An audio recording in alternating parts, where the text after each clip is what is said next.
তো আমি সৈকত চলে এসেছি আবার একটা নতুন ভিডিও নিয়ে। আর আজকে আমার বিষয় হচ্ছে রিয়াকশন ভিডিও। তো অনেক দিন ধরে ভাবছিলাম এটা নিয়ে ভিডিও করব, কিন্তু আমার করে ওঠা উঠছিল না, কারণ ঘটনাটা জানি না ঘটনাটা কী হয়েছিল। এবারে বুঝতে পারলাম আবার সেই টুইটার বিতর্ক হয়েছে বা ফেসবুকে কোনো পোস্ট নিয়ে বিতর্ক হয়েছে। কী নিয়ে বিতর্ক হয়েছে? আগে হচ্ছিল রাজ চক্রবর্তী ভার্সেস দেব, এখন হয়ে গেছে ঋত্বিক চক্রবর্তী ভার্সেস দেব। তো ঘটনাটা কি আসলে? এটা হয়েছে ঋত্বিক চক্রবর্তী এবং দেবের মধ্যে সোশ্যাল মিডিয়া লড়াই। তো দেব এখন কোনো রেসপন্স দিচ্ছে না, কারণ তার সাফল্য চলছে অনবদ্যভাবে এবং 3 দিনে প্রায় 3 কোটি কালেকশন করে নিয়েছে, এবার 4 কোটি কাছাকাছি হয়ে যাবে। আর 2 দিন পর শুনবেন যে যেটা বাজেট তার চেয়ে বেশি বক্স অফিস কালেকশন করেছে।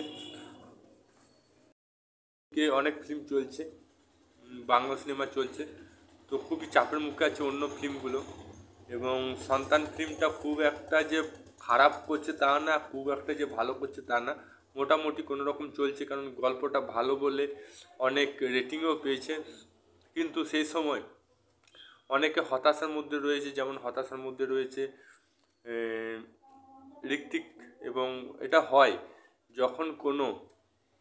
যখন কোনো অভিনেতা সাফল্য কষ্ট করে যখন সাফল্য পায় না, তার মনের ভিতরে অসুবিধা খুব হয়। মানুষ সফলতা পায় না, তখন তার মনের মধ্যে একটা মানে কি বলবো, একটা খারাপ অভিজ্ঞতা এবং মনে খুব কষ্ট পায়। এবং সেই কষ্টের বহিঃপ্রকাশ ওটা হয়েছে। এটা এমন কিছু না, এটা একটা সাইকোলজি প্রবলেম। এটা সবারই হতে পারে, শুধুমাত্র যে সাধারণ মানুষের হয় তা না, বড় বড় সেলিব্রিটি মানুষেরও হয়।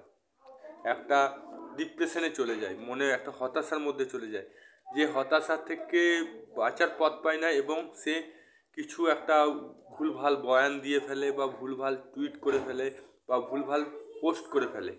এটা হচ্ছে একটা একটা মানুষের যদি মানসিক চাপ পড়ে এবং তার একটা বহিঃপ্রকাশ, তখন সে কী করে, উল্টোপাল্টা কথা বলে ফেলে বা অন্যকে ছোট করে দেয় বা অন্যকে খোঁচা মেরে কথা বলে।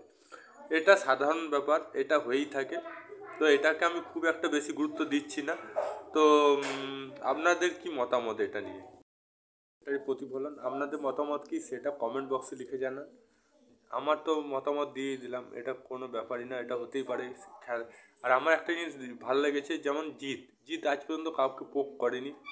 জিতেরও অনেক অনেক আপ ডাউন হয়েছে, অনেক সিনেমা হিট হয়েছে, অনেক সিনেমা ফ্লপ হয়েছে, কিন্তু আমার কিন্তু এই গুণটা ভালো লাগে। আর জিতের ভক্ত বলে বলছি না, তো জিৎ কোনো রিপ্লাই দেয় না, সে নিজের কাজ করে যায়।